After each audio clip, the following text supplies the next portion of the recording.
네, 오늘은 로마서 네 번째 시간입니다. 복음 차별 없음이라는 주제로 말씀을 나눌 텐데요. 먼저 다는 말고 핵심이 되는 말씀만 제가 읽어드리겠습니다. 악한 일을 하는 모든 사람에게는 먼저 유대 사람을 비롯하여 그리스 사람에 이르기까지 환난과 고통을 주실 것이요 선한 일을 하는 모든 사람에게는 먼저 유대 사람을 비롯하여 그리스 사람에 이르기까지 영광과 존귀와 평강을 내리실 것입니다. 하나님께서는 사람을 차별함이 없이 대하시기 때문입니다. 아멘. 네. 사실 이거 잘 읽으면 설교 안 해도 됩니다. 하나님은 사람을 차별 없이 대하신답니다. 여러분 이 말씀을 믿으세요? 진짜로요? 이 그림은 누구 그림일까요? 이제 다 알아. 색깔만 봐도 알아. 네. 제목은 논쟁하는 두 노인입니다. 그러면 이 두 노인이 누굴까요? 이제 어려워졌어. 이 사람이 바울이에요. 이 사람은 바울하고 논쟁할 만한 사람. 한번 생각해 보세요. 뭔가 힌트를 더 드릴까요? 베드로. 네, 베드로입니다. 12제자를 대표하잖아요. 근데 이 12제자가 바울을 사도로 세워준 적이 있어요, 없어요? 없어요. 아니면 초대 예루살렘 교회가 그 유다 대신 마띠아를 세우잖아요. 그때 세운 공동체가 바울을 사도로 인정해 줬을까요? 그런 적 없어요. 바울은 줄기차게 자기 혼자 사도라고 외쳤습니다. 줄기차게. 물론 바울이 개척한 교회들은 바울의 사도성을 인정해 줬겠죠. 그분을 통해 복음을 들었고 예수가 누군지 배웠기 때문에 의심할 여지 없이 바울을 존중했을 거예요. 그런데 예루살렘파 할례받은 유대인 공동체는 바울의 사도성을 끝까지 물고 늘어졌어요. 네가 언제 예수를 본 적 있냐? 왜 할례 받지 않은 사람에게 막 복음을 전한다는 이런 족보도 없는 걸 전하고 있느냐? 이런 도전에 계속해서 노출됐었습니다. 그래서 렘브란트는 이 그림을 그림으로써 바울과 베드로의 논쟁이라는 제목을 붙여요. 렘브란트는 빛의 화가로 알려져 있잖아요. 누구의 얼굴은 환한데 누구의 얼굴은 어두워. 심지어 앞이 보이지도 않아. 렘브란트는 누구 편이었을까? 바울 편이에요. 근데 렘브란트는 자화상을 그릴 때요. 지금 여기서는 보이지 않지만 베드로의 얼굴을 자기 얼굴이라고 그린 때가 많아요. 자기의 연약함을 실존적으로 항상 고백하는 거죠. 여기에서 베드로는 뭘 상징하냐 하면요. 로마 교회를 상징해요. 그러면 바울은 뭘 상징할까? 개혁교회, 개신교회를 상징합니다.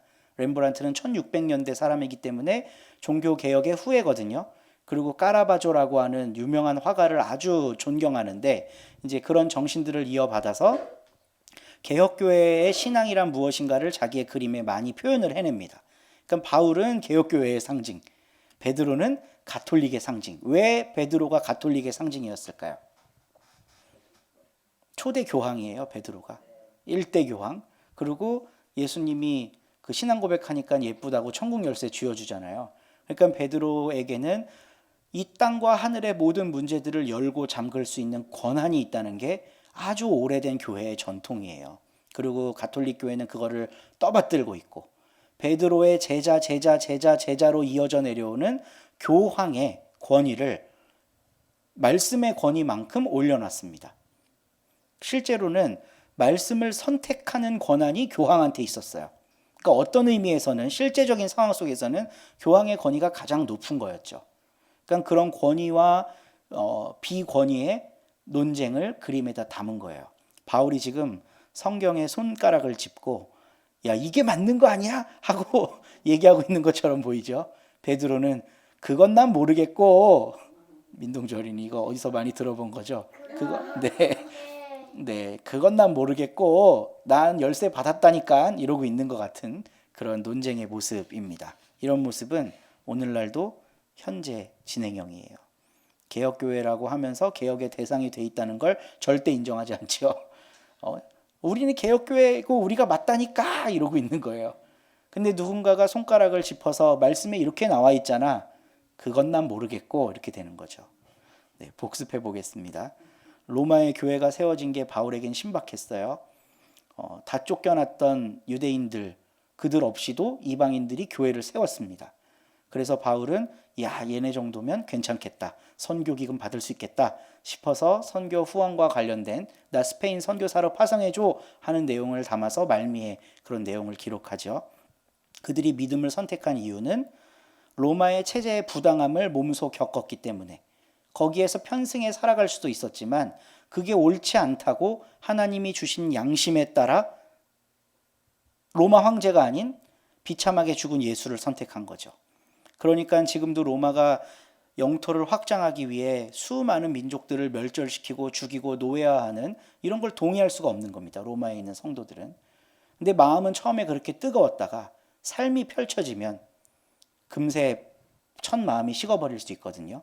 바울은 그 첫 마음을 응원하면서 복음이 무엇인지 16장의 긴 편지를 씁니다. 그리고 지난주에 나눴던 내용인데 흔히 우리가 동성애 때려잡자 본문으로 알고 있는 로마서 1장 중반 이후부터의 본문은 사실상 로마의 비행이고 그 로마의 비행에 대한 바울의 비판이었다. 그런 어리석은 길을 따라가고 동조하지 말아라. 너희가 신으로 모시는 황제는 저런 존재다 라고 고발하는 내용이라고 이야기를 나눴습니다. 그래서 오늘은 그렇게 로마 사회에 대한 고발을 한 바울이 이제 본격적으로 설교를 시작하는 거예요. 편지를 통해서. 조금 다른 내용인데요. 여러분 다 세례 받으셨죠? 저도 고등학교 2학년 때 입교했고 유아 세례를 받았기 때문에 세례의 기억은 전혀 없습니다. 재밌는 거는 제가 사역하던 어떤 교회에서 입교를 하면 세레모니가 없어요. 이거 안 해주잖아요. 심심한 거예요. 그래서 제가 중고등부 담당하고 있는데 어떤 아이한테 너 세례 받았니? 네, 유아 세례 받았어요. 제가 분명히 확인했거든요. 근데 엄마가 나중에 찾아와 갖고 세례 안 받았으니까 다시 받게 해달라는 거예요. 입교만 하면 심심하니까 애한테 이런 퍼포먼스를 보여주고 싶은 거야. 그게 신앙적인 이유 때문이었든 퍼포먼스 때문이었든 어쨌든 그런 기억이 있습니다. 세례 문답을 할 때 제일 처음에 요구하는 질문이 삼위일체에 대한 신앙 고백이에요. 성부, 성자, 성령 하나님을 믿으십니까? 여러분도 믿으세요? 성부, 성자, 성령이 뭐예요? 삼위일체는 또 뭐고? 그러니까 우리는 이해할 수 없는 것들을 믿는다고 고백하면서 세례를 받아요. 이런 문화는 AD 4세기 이후에 나타나는 겁니다. AD 4세기 이후에 이런 교리적인 문답이 시작돼요. 그럼 그 이전에는 뭘 고백해야 세례를 받을까? 뭘 고백해야? 삼위일체 하나님을 믿습니다라는 고백이 아직 형성되지 않을 때예요. 제가 여기다가 기록을 해놨는데요. 삼위일체 문제 때문에 최초로 이단이 정죄된 때가 AD 325년입니다. 니케아 공의회. 그리고 콘스탄티노플 공의회를 통해 동일 본질, 그러니까 하나님과 예수님의 본질이 같다라는 게 확정이 돼요. 그리고 그런 자료들이 생산되기 위해서는 기초 자료가 있어야 되잖아요. 그 기초 자료는 88년에서 99년까지 로마에서 그 주교로 있었던, 그때는 뭐 지금 같은 주교가 아니에요. 그냥 마을교회 대표인 거예요. 로마의 클레멘스라고 하는 사람이 하나님의 사심, 주 예수 그리스도의 사심, 뭐 때문에? 성령으로 라는 말을 한마디 남깁니다. 그러니까 이거를 기초로 교부들이 신학적인 발전을 거듭해서 AD 4세기가 되어야만 삼위일체라고 하는 교리가 기독교 안에 나타나는 거예요. 그럼 이 이전에는 삼위일체를 고백하는 교리가 신앙의 본질이라고 생각하지 않았겠죠, 교회들이. 그러니까 당연히 세례를 베풀 때 다른 문답을 했을 거예요. 근데 1세기 중반부터 교회는 이제 많은 기록들에 남아있는 건데요. 어떤 고백을 해야 세례를 줬냐 하면 갈라디아서 3장 28절에 있는 내용을 고백해야 세례를 줬습니다. 복음에는 차별이 없다는 고백인데 우리 신집사님 한번 읽어주실래요? 여러분은 모두 그 믿음으로 말미암아 그리스도 예수 안에서 하나님의 자녀들입니다. 여러분은 모두 세례를 받아 그리스도와 하나가 되고 그리스도를 옷으로 입은 사람들이기 때문입니다. 유대 사람도 그리스 사람도 없으며 종도 자유인도 없으며 남자와 여자가 없습니다. 여러분 모두가 그리스도 예수 안에서 하나이기 때문입니다. 아멘. 아멘. 이 고백할 수 있으면 세례 줬어요. 나는 주인이라고 저 종놈이랑 예배 못 드린다. 그럼 가, 우리 교회 못 다녀. 이렇게 된 겁니다. 성찬을 행하기 전에 그러니까 이제 예배를 드리고 뒤에 밥을 먹어요. 이게 이제 그 고린도서에 나오는 지난번에 제가 얘기했던 건데, 근데 부자들이 뒤에 같이 밥 먹는 게 싫은 거예요. 불결한 것들하고 같이 밥 먹기가. 그래서 예배 드리기 전에 지들끼리 맛있는 걸 먹어. 그러니까 바울이 열받아 갖고 너네가 밥 먹으러 교회 다니냐? 그럴 거면 차라리 성찬 받지 마. 성찬에 합당하지 못한 자야 너희들은. 이렇게 막 꾸짖는 대목이 나옵니다.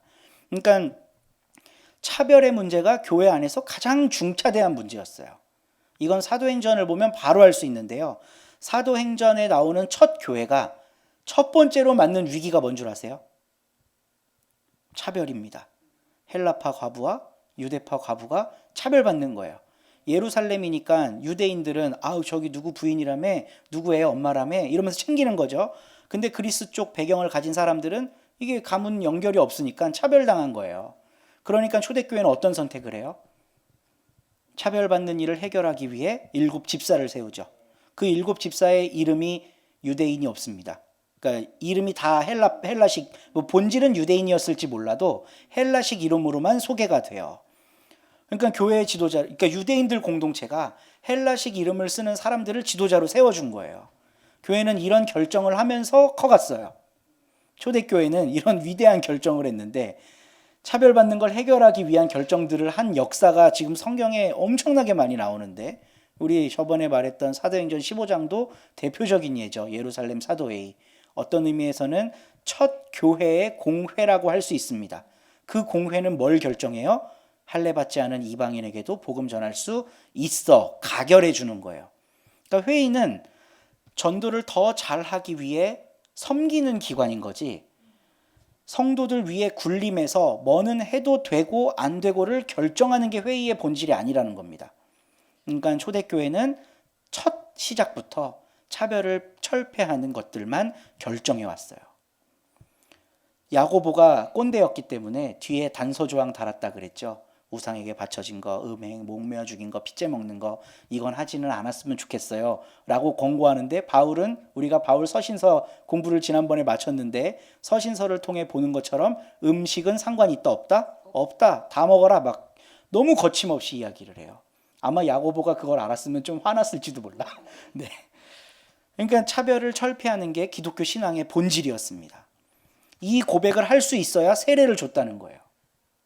삼위일체 하나님 믿냐? 교회의 권위를 믿냐? 성경은 하나님이 주신 유일무이한 지침이고 이런 걸 믿냐?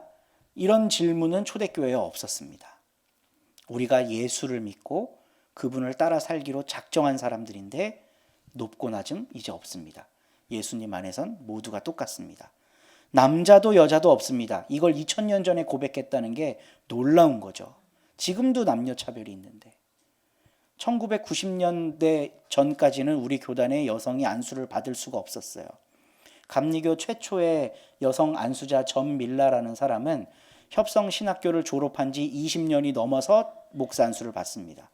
그럴 거면 신학교를 왜 입학시키는 거야? 근데 우리는 이제 목사 안수 준다고 떵떵거리잖아요. 실상으로 들어가 볼까요? 여성 목회자, 남성 목회자, 임금 차별이 있습니다. 사역 차별이 있어요. 여성 목회자가 남성과 똑같이 부교역자로 신방 목회할 수 있을까? 못해요. 그렇게 안 시켜요. 축도하는 것도 거북스럽게 여겨요. 목사 안수 받을 때 정도 여성들이 하지, 교회 안에서 여성 목회자가 자유롭게 설교하고 예배하면서 축도하는 모습 희귀합니다. 성찬 집례는 더 희귀하죠. 여전히 우리는 차별 속을 살고 있습니다. 근데 초대교회는 이 차별이 없다고 선언하는 걸 통해서 세례를 받을 수 있었어요. 우리 좀 말씀이 긴데 이제 신 집사님 도와주세요. 읽어주시면 좋겠습니다. 우리 1절부터 찬찬히 읽어가 볼게요. 그러므로 남을 심판하는 사람이여, 그대가 누구든지 죄가 없다고 변명할 수 없습니다. 그대는 남을 심판하는 일로 결국 자기를 정죄하는 셈입니다. 남을 심판하는 그대도 똑같은 일을 하고 있기 때문입니다. 여기까지요. 이제 앞에 그 네로 황제와 관련된 그 어마무시한 죄악들, 우상을 섬기고 인간을 섬기고 자기의 욕구를 위해 상대들을 성적 대상화하는 이런 끔찍스러운 일들을 비판하면서 오히려 그런 사람들이, 그런 일을 행하는 사람들이 남 위에 판단자로 서 있다는 거예요. 그러니까 로마 황제는 그런 파렴치한 일을 행하면서 판단자의 위치에 서 있다는 이야기입니다. 이 2장 1절 말씀은. 근데 이 그대는 누굴까? 그냥 딱 내려올까? 그 누가복음 1장 1절을 보면 데오빌로 각하에게 이렇게 시작하잖아요. 그 데오빌로는 누굴까요? 2000년 동안 성경을 연구한 사람들이 내린 결론이 뭔지 아세요? 몰라. 데오빌로는 누군지 몰라요. 가상의 인물입니다. 가상의 인물. 이때의 그대라는 말도 가상의 논쟁 상대를 가리키는 말입니다. 좀 구체화해보면 로마라고 하는 체제에 복속돼서 그 체제를 옹호하고 이게 맞다. 이게 인간은 이렇게 살아야 되는 거다. 이 질서 따르지 않고 어떻게 살 거냐 우리가. 거기에 속해 있는 불특정 다수 모두를 말하는 거겠죠. 황제일 수도 있고요. 그러니까 이 사람은 죄가 없다고 변명할 수 없다는 거예요. 난 로마법 다 지켰는데 황제가 하라는 거 다 했는데 아니야. 그래도 너 죄인이야. 이렇게 말하고 있습니다. 왜냐하면 우리 하나님은 공평하신 분이기 때문에. 남들 위에 심판자로 있는 그 사람들은 하나님의 심판을 피할 수 있을 줄로 생각하지 말아라. 이렇게 이야기를 하고 있습니다. 하나님께서 인자하심을 베푸셔서 그들을 인도하여 회개하게 하신다는 것을 알지 못하고 오히려 하나님의 풍성하신 인자하심과 너그러우심과 오래 참으심을 업신여기고 있다고 이야기를 해요. 도대체 하나님의 이 너그러우심과 풍성하심과 인자하심이 뭐길래 이제 그 뒤에 내용들이 나오는데 또 우리 신집사님 읽어주세요. 그대는 완고하여 회개할 마음이 없으니 하나님의 공정한 심판이 나타날 진노의 날에 자기가 받을 진노를 스스로 쌓아 올리고 있는 것입니다. 하나님께서는 각 사람에게 그가 한 대로 갚아 주실 것입니다. 참으면서 선한 일을 하여 영광과 존귀와 불멸의 것을 구하는 사람에게는 영원한 생명을 주시고 이기심에 사로잡혀서 진리를 거스르고 불의를 따르는 사람에게는 진노와 분노를 쏟으실 것입니다. 네. 그러니까 마가복음 1장 15절에 예수님이 처음으로 하신 말씀, 때가 찼고 하나님의 나라가 가까이 왔으니 회개하고 복음을 믿어라. 이미 하나님의 나라는 이 땅 가운데 왔다고 믿는 게 기독교인들인데 그거를 전혀 받아들이지 않고 마음을 돌이키지 않는 그 사람들에게는 하나님의 심판이 임할 거라고 이야기를 해요. 그런데 참으면서 선한 일을 하고 영광과 존귀와 불멸의 것을 구하는 사람에게는 영원한 생명을 주신다고 바울이 이야기를 하고 있습니다. 9절도 읽어주세요.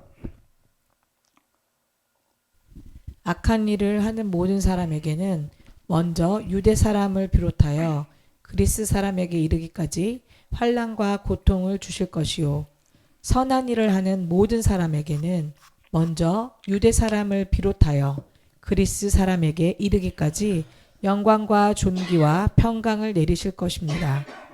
하나님께서는 사람을 차별함이 없이 대하시기 때문입니다. 아멘. 오늘 우리가 함께 읽은 말씀이죠. 그러니까 회개하지 않는 사람은 심판받고 선한 일을 하는 사람은 하나님의 자비하신 은총을 받을 거라는 걸 계속 반복해서 이야기를 하고 있어요. 근데 왜 하나님은 그런 기준으로 사람을 평가하시냐?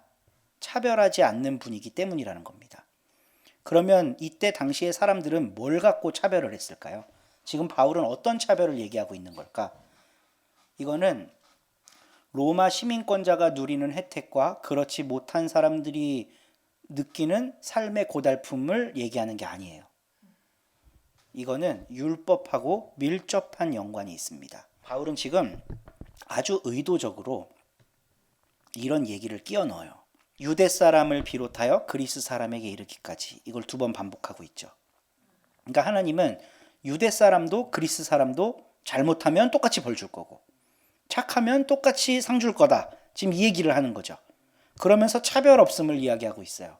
이때의 차별 없음은 어떤 민족과 어떤 민족의 차별 없음일까? 유대 민족과 비유대 민족의 차별 없음을 얘기하는 거예요.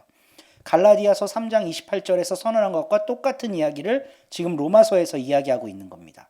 그러니까 이거를 잘못 오해하면 바울은 유대적인 것도 존중하고 이방적인 것도 아우를 수 있는 사람이었다라고 로마서를 이해하는데, 잘 읽어보잖아요. 그럼 바울은 유대적인 거를 존중하는 사람이었냐? 그렇지가 않아요. 이거 유대인들이 읽으면 경을 칠 얘기입니다. 아예 받아들일 수가 없는 얘기예요. 아니, 어떻게 하나님이 우리를 선민으로 선택하셨는데 우리와 그리스 사람이 차별없다고 이야기를 할 수가 있지? 이건 유대인들이 받아들일 수 없는 이야기입니다. 그러면 이방 기독교인들은 고마운 이야기인 거죠. 고마운 이야기. 이것도 읽어주세요. 율법을 모르고 범죄한 사람은 율법과 상관없이 망할 것이요. 율법을 알고 범죄한 사람은 율법을 따라 심판을 받을 것입니다. 하나님 앞에서는 율법을 듣는 사람이 의로운 사람이 아닙니다. 오직 율법을 실천하는 사람이라야 의롭게 될 것이기 때문입니다. 율법을 가지지 않은 이방 사람이 사람의 본성을 따라 율법이 명하는 바를 행하면 그들은 율법을 가지고 있지 않아도 자기 자신이 자기에게 율법입니다. 네, 이게 너무 심오한 말씀입니다. 그러니까 이거는 결국 어떤 얘기냐면요. 사람이 잘 사냐 못 사냐의 판단 기준은 전통적인 유대교의 견해는 율법이었어요. 근데 그 판단 기준이 율법이다 아니다? 아니라는 거예요. 하나님이 판단 기준이라는 겁니다. 하나님이. 하나님 앞에. 네, 뒤에도 읽어볼게요. 그런 사람은 율법이 요구하는 일이 자기의 마음에 적혀 있음을 드러내 보입니다. 그들의 양심도 이 사실을 증언합니다. 그들의 생각들이 서로 고발하기도 하고 변호하기도 합니다. 이런 일은 내가 전하는 복음대로 하나님께서 그리스도를 내세우셔서 사람들이 감추고 있는 비밀들을 심판하실 그날에 드러날 것입니다. 네. 그러니까 하나님이 사람들의 마음에 양심이라는 걸 주셨는데 이 양심을 주신 분은 하나님이잖아요. 그러니까 이 양심을 오해하면 안 되는 게 우리가 일상에서 형성되는, 그러니까 우리의 사회 제도, 관습, 그러니까 여러 사람들이 더불어 살아가면서 자연스럽게 형성된 한국인의 그 마음, 이런 걸 얘기하는 게 아니라 앞에서도 율법이 기준이 아니라 하나님이 기준이라고 얘기한 것처럼 하나님이 심어주신 그 양심에 따라서 그 생각들이 서로 고발하기도 하고 변호하기도 합니다. 라고 바울이 이야기를 하는 거예요. 그러니까 이 말은 결국은 율법이 사람을 판단하는 기준이 아니라 하나님이 사람을 판단하는 기준이시라는 겁니다. 그러면 1장에서 추악한 행태를 보인 황제와 그 황제의 권력을 숭배하는 사람들을 바울이 비판할 수 있는 근거는 율법이 아니라 하나님이신 거죠. 이건 하나님이 싫어하는 짓이다라는 거예요. 그러면 사람이 자유롭게 되기 위해 율법을 잘 지키면 된다고 가르치는 게 유대교인데 바울은 지금 그걸로 안 된다는 걸 이야기하고 있는 겁니다. 이제 로마서의 핵심으로 다가가고 있어요. 의인은 오직 믿음으로 말미암아 산다. 이제 3장 가야 나오는데 이런 이야기를 설명하기 위해 바울이 지금 밑 작업을 하고 있는 거예요. 하나님이라는 분이 계신다면 우리의 모든 삶의 판단 기준은 그분이 되어야지. 왜 율법이 사람의 판단 기준이 되어야 하냐? 만약에 율법을 하나님이 주신 거라고 쳐보자. 그럼 율법이 사람의 판단 기준이 될 수 있겠죠. 근데 바울은 지금 어떤 얘기를 하냐면요. 그거를 행하는 사람은 선한 사람이고 행하지 않는 사람은 악한 사람이라고 얘기하고 있거든요. 근데 유대인들은 율법을 받은 사람이고 자기들이 잘 지키는 존재라고 뻐기면서 살았어요. 근데 바울이 볼 때는 그렇지가 않다는 거예요. 이제 로마에 섞여 사는 유대인들을 한번 생각해 볼게요. 황제가 아주 무시무시한 정책을 펼치고 있어요. 다들 숨죽이고 살아가요. 그러면 유대인들은 하나님이 주신 율법의 정신에 따라 뭘 해야 되냐면 황제가 잘못하고 있다는 걸 말씀에 비추어 고발해야 돼요. 근데 거기 섞여 살던 유대인들 중에 그렇게 산 사람이 있을까? 없어요. 그럼 뭐 했을까? 회당 짓고 예배 드려요. 회당 짓고 예배 드리고 할례하고 제사를 정기적으로 지내고 그리고 때마다 자기의 고향인 예루살렘을 찾아갈 계획을 하면서 그 순례를 하는 걸 인생의 목표로 삼습니다. 순수한 종교 생활을 하는 거죠. 종교 생활을 하면서 로마에 섞여 살아요. 경제 생활은 어떻게 해? 그냥 로마 질서 따르면서 하는 거예요. 그러니까 자기들이 침범받지 않을 어떤 종교적 의례들을 꾸준히 행할 수 있는 조건만 갖춰지면 나머진 괜찮은 거예요. 글라우디우스가 황제든 네로가 황제든 상관없는 겁니다. 이게 되게 오늘날 우리들의 교회랑 비슷해 보이지 않으세요? 예배만 드릴 수 있으면 뭐 윤석열이 되든 이재명이 되든 아무 상관없는 거예요. 우리 교회만 잘 된다면 정치적인 거 뭐 어떻든 무슨 상관이냐. 좀 더 자극적으로 우리 역사를 살펴보면요. 일제강점기에 신사참배하라 그러고 동방요배하라 그러고 그리고 신도 세례라는 게 있어요. 신도 세례는 이제 불교 승려복을 입은 신도의 승려들, 신도의 사제들이 일정 기간의 교육을 마친 사람들에게 오, 당신은 참 신도를 섬기는 사람입니다라는 걸 확인하는 차원에서 물 세례를 주는 거예요. 그 기독교에서 약간 베낀 것 같은데 그 물 세례에 수많은 기독교인들이 참여했습니다. 그러면서 교회당을 지켰고 예배를 지켰다고 이야기를 하는 거예요. 그러니까 이때 당시 로마에 섞여 살던 유대인들이 하나님이 주신 율법을 실행하며 살았냐? 거기에서 숨죽이고 살아가는 사람, 로마의 압제에 의해 피 흘리는 사람들을 잘 돌보는 기능을 그들이 했냐? 이걸 전혀 못했다는 거죠. 그럼 바울의 기준은 뭔가? 율법이 뭔지 알고 모르고 이런 건 아무 상관없어요. 하나님이 주신 선한 양심으로 로마라고 하는 사회에서 어떻게 살았느냐가 중요한 거예요. 그런 의미에서 바울은 로마의 성도들을 굉장히 높이 평가하는 겁니다. 그들은 황제 숭배하기를 하지 않고 비참하게 죽어간 예수를 그리스도라고 고백하는 이 별종들이잖아요. 이 사람들은 율법을 실행한 사람들이라고 보는 거죠. 유대인이 아니어도. 그게 하나님의 마음이니까. 그래서 이제 뒤에 의인이 믿음으로 말미암아 산다는 그런 이야기들을 하기 위한 근거 자료로 이런 서술들을 쭉 하고 있는 거예요. 그러면서 바울이 내놓은 핵심 키워드가 뭐냐 하면 하나님은 사람을 차별 없이 대한다. 유대인이나 유대인이 아니나 상관없다. 이때 당시 로마 교회 성도들에게는 유대인들을 향한 동경이 있었어요. 예수가 유대인이었고 예수도 할례 받았고 유대인들이 할례 받고 회당에서 모여서 서로 이렇게 상생해가는 모습을 아름답게 보지 않았겠어요? 그러니까 유대인들에 대해 동경하고 있는 마음이 이방 그리스도 교회에는 다 있었어요. 그래서 대부분의 교회에서 바울이 이거를 극도로 경계하는 겁니다. 유대적 사상이 들어와서 할례 받으라는 걸 이방인들이 따라해.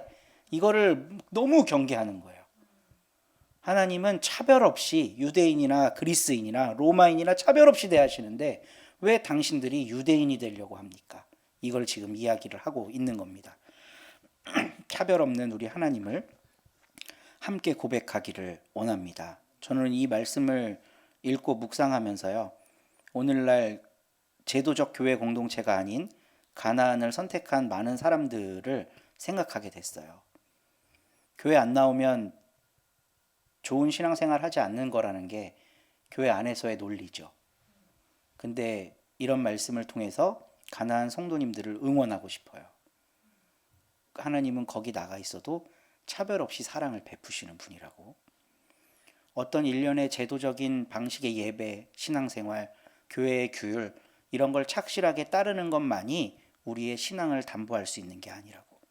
여기 있거나 저기 있거나 선한 양심을 갖고 살아가는 모든 사람들을 하나님은 지지하시고 응원하시고 사랑하고 계신다고 이야기하고 싶습니다.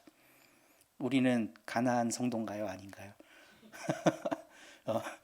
대한예수교 장로회 통합 서울 서북로회 경서시찰에 속한 서로교회에서 예배를 드리고 있는데 우리는 어떤 의미에서는 제도 안에 있습니다. 그럼에도 불구하고 그 가나안의 영성을 추구하는 일들을 우리가 함께 해나갈 수 있으면 좋겠다.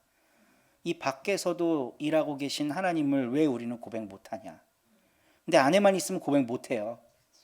근데 그 고백이 우리들 가운데 나오고 가나안 성도들을 함께 축복하는 사역을 우리 서로교회가 했으면 좋겠습니다. 네, 차별 없는 복음 이 안에서 승리하는 우리 서로 공동체가 됩시다. 네, 기도하겠습니다. 하나님, 복음에는 차별이 없다는 것을 함께 말씀을 통해 나누었습니다. 그러나 우리가 살아가는 일상은 차별로 얼룩져 있음을 고백합니다. 때로는 우리도 그 차별의 자리에 서서 누군가가 잘못됐다고 비난하는 자리에 있기도 합니다. 주님, 유대인이나 헬라인이나 몸에 할례의 흔적을 지녔거나 그렇지 않거나 차별 없이 사랑하시는 하나님의 사랑에 잇대어 나아가는 우리 서로 공동체가 될 수 있도록 인도해 주시옵소서. 교회 안에서 교회의 정규 교육을 받았거나 세례를 받았거나 그렇지 않거나 상관없이 똑같이 사랑할 수 있는 넉넉한 마음을 우리 가운데 허락해 주시옵소서. 그래서 우리만 아는 이기적인 신앙이 아니라 하나님의 사랑을 이 세상 가운데 전달하는 그런 아름다운 모습으로 살아갈 수 있도록 우리에게 힘을 주시고 능력을 허락해 주시옵소서. 감사하는 마음으로 작은 예물 드립니다. 이 예물이 쓰이는 곳에 하나님의 사랑이 더 따뜻하게 느껴지게 되기를 원합니다. 추운 겨울 힘든 삶을 사는 분들을 위해 또 어떤 체제의 압박으로 자유함을 잃어버린 사람들을 위해 사용될 수 있도록 도와주시고 또 그들에게 주님의 차별 없는 복음이 증거되는데 쓰임받을 수 있도록 하나님 함께해 주시옵소서. 드린 손길 기억하셔서 나누고 펼침이 더 복되다는 것을 그 삶으로 증거하게 하시옵소서. 감사합니다. 예수님의 이름으로 기도합니다. 아멘.